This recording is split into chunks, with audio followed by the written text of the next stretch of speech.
Investigators in Volusia County are trying to figure out why a man died over the weekend while cave diving.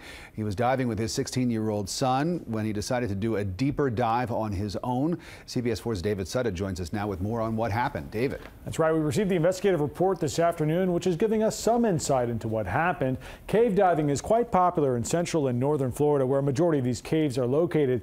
The area this man was diving was quite challenging, and it's clear something went wrong. For years, scuba divers have been drawn to Blue Springs State Park, just north of Orlando. The park's crystal clear fresh water, combined with gorgeous caverns and caves, is inviting. On Sunday, Ryan Dervin took his 16-year-old son diving here, but midway through, his son wanted to stop.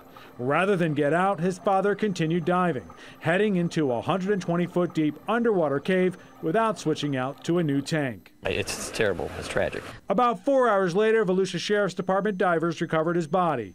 In this newly obtained investigative report, we are learning he was found approximately 70 feet deep, with his flashlight still on. He had dropped his weight belt, typically done to surface in an emergency. His scuba tank was empty.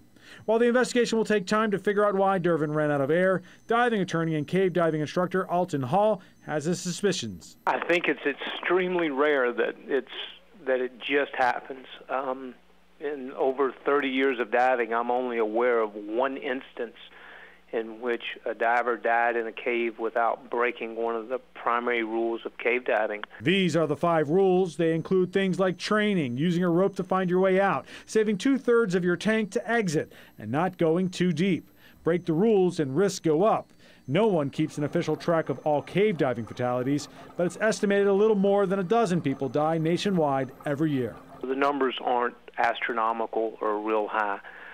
The incident rate per 100,000 dives is very low.